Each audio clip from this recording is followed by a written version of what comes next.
You have my word that if the situation worsens significantly, we will be prepared to do more, especially to provide targeted help for the lower income groups.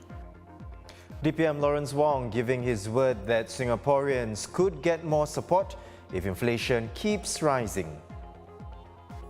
Two 17-year-olds among those killed by a gunman in Copenhagen, who police say acted alone. Major flooding hits Australia's largest city again, with thousands told to evacuate their homes.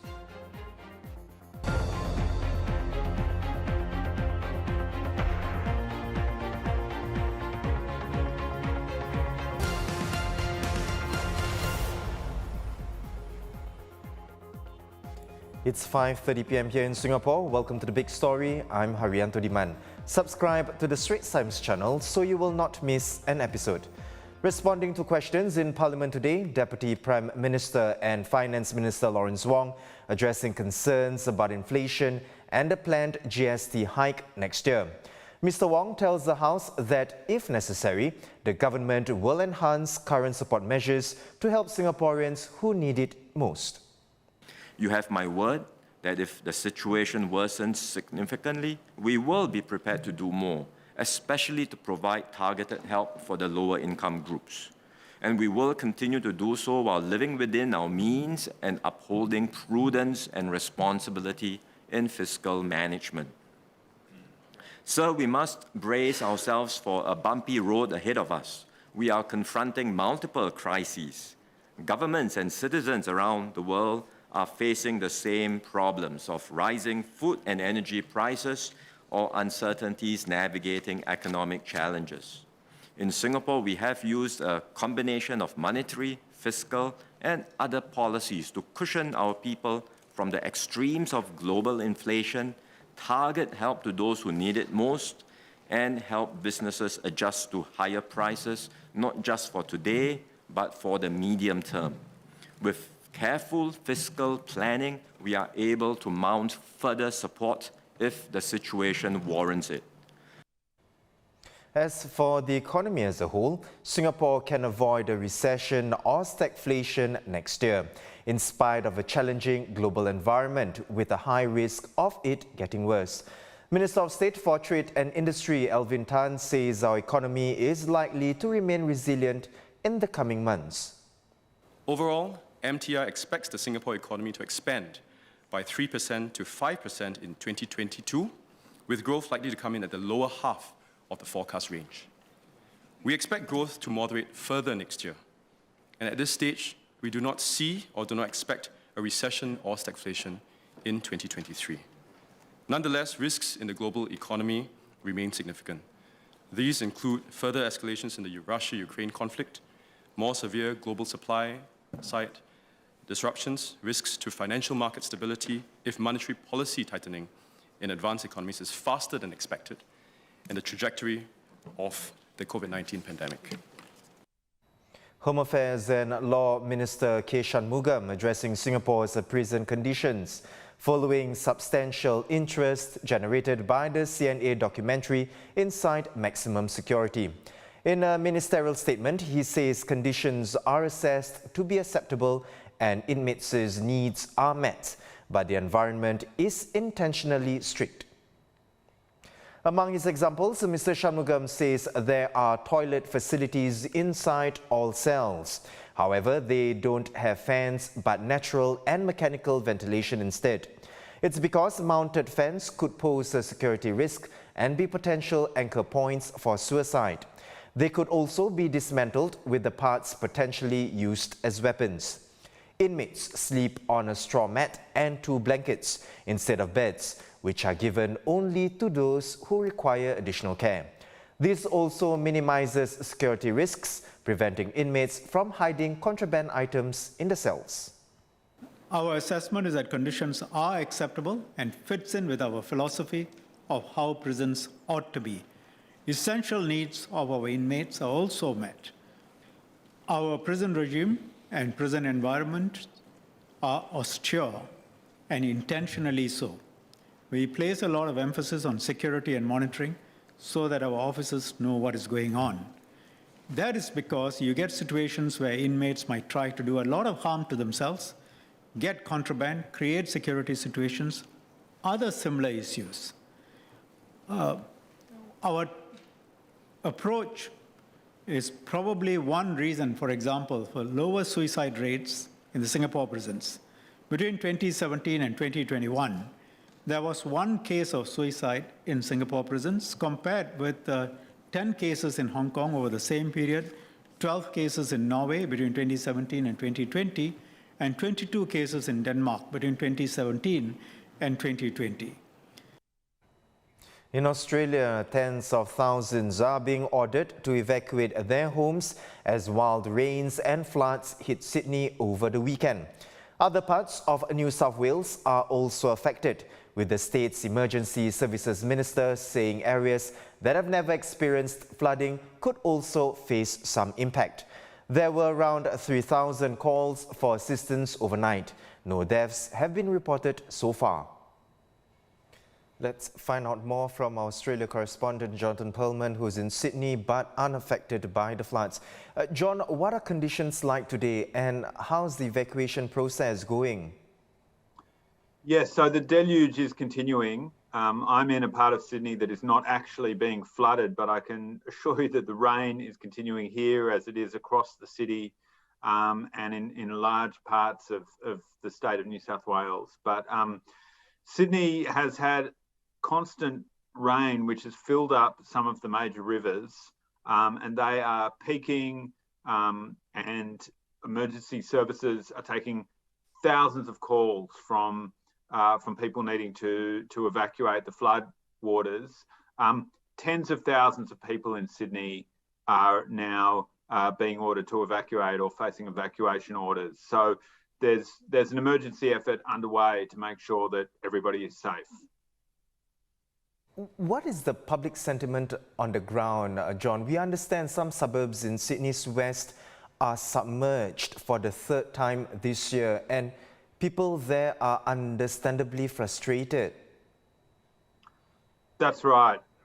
It's really incredible. The floods have been relentless for the last 12 to 18 months. And the scenes that we're seeing today, we've seen before, and we've seen them recently. It's very difficult for families. I mean, these sorts of emergencies are always difficult for people who are facing the loss of their houses and watching the water rise all around them and watch their streets go underwater. But it's particularly difficult because there are families that have been through this, as you say, 3 times in the last 12 months. The State Emergency Minister described the scenes today as heartbreaking, and I think for a lot of families, it really is to have to go through this again. It is frustrating, and when the waters recede, I think there's going to be discussion about how do we prevent this in future. And on that, how prepared is Sydney to handle continued flooding? It's not the first time, and what are its flood defences like? So the emergency services here are good. They're well trained and now they're well practiced. But one of the major issues has been development, that there's been development in areas that authorities know are prone to flood risk, areas around rivers, areas where there's been flooding in the past. And so that when you have a La Nina event or when you have intensifying threat of disaster from climate change, it means those areas are increasingly vulnerable. So I think the next question is going to be, how do we ensure that our development in Sydney is safe as the city continues to grow? Jonathan, stay safe. Australia correspondent Jonathan Pearlman in Sydney. In other news, at least 3 people were killed in Sunday's shooting at a shopping centre about 5 kilometres from downtown Copenhagen. Police have arrested a 22-year-old Danish man who had a rifle, ammunition and a knife with him. He has been charged with manslaughter. Police say that there is no indication that he'd acted together with others or that the shooting was an act of terror. The suspect is also known to psychiatrists in Denmark. Saudi Arabia is welcoming 1 million worshippers for the Hajj pilgrimage, the biggest since the COVID-19 pandemic.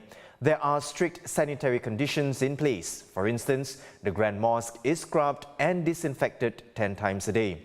So far, 650,000 international pilgrims have arrived out of the 850,000 allowed this year, including 407 from Singapore.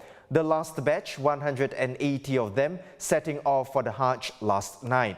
They are accompanied by Minister in charge of Muslim Affairs and Social and Family Development Minister Massagus Zulkifli, as well as MUIS's Chief Executive Kadir Maidin. In the latest installment of the ST Connect webinar series, panelists discuss if Malaysia is on the path for a reset. Important issues were raised, like whether the Malaysian economy can bounce back from the pandemic, and if Prime Minister Ismail Sabri Yaakob's fragile coalition can hang on. But the question weighing on many is, when will the next Malaysia general election be held? Well, here's Sharil Hamdan, Economic Director in Malaysia's Prime Minister's Office. To make the answer a bit easier for you, I have 4 options for you. So option A, election within the next 3 months, that is before the budget. Option B, within the next 6 months, that is soon after the budget. Option C, early next year. And option D, just before elections falls due anyway in September 2023. So usually when you have a multiple choice question, that helps. But this is one of those situations where you flog me in to pick one. Right? So I suppose it's more of me saying what I think is best and is likely to happen. If given those 4 options, my personal opinion, and I've said this not so publicly, but within external audience, my view is that there's a sweet spot for when elections ought to happen. Politically speaking, you want to do it before your opponents perhaps solidify more than they are at this point. Just as Shannon said, for all the questions around UMNO solidity and unity, things are probably quite a bit worse on the other side. Not that we take necessarily pleasure from it, but that's just the way it is. And I guess the timing has to take into account whether waiting too long will run the risk of them actually fixing that particular issue. So for that reason, as well as perhaps the more important reason, which is, I think the economy requires some firm and brave decisions.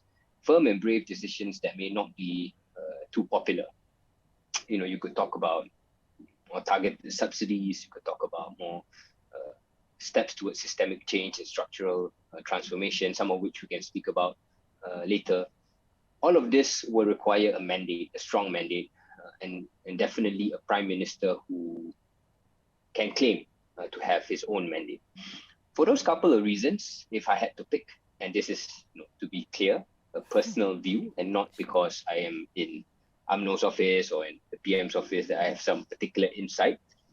Personally, if I had to pick, my sense is that the sweet spot is probably somewhere around B. ST's Malaysia Bureau Chief Shannon Teo is on the panel as well, and you can watch the full clip later tonight on our YouTube channel.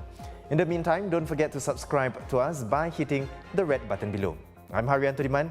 See you tomorrow for more stories on The Big Story.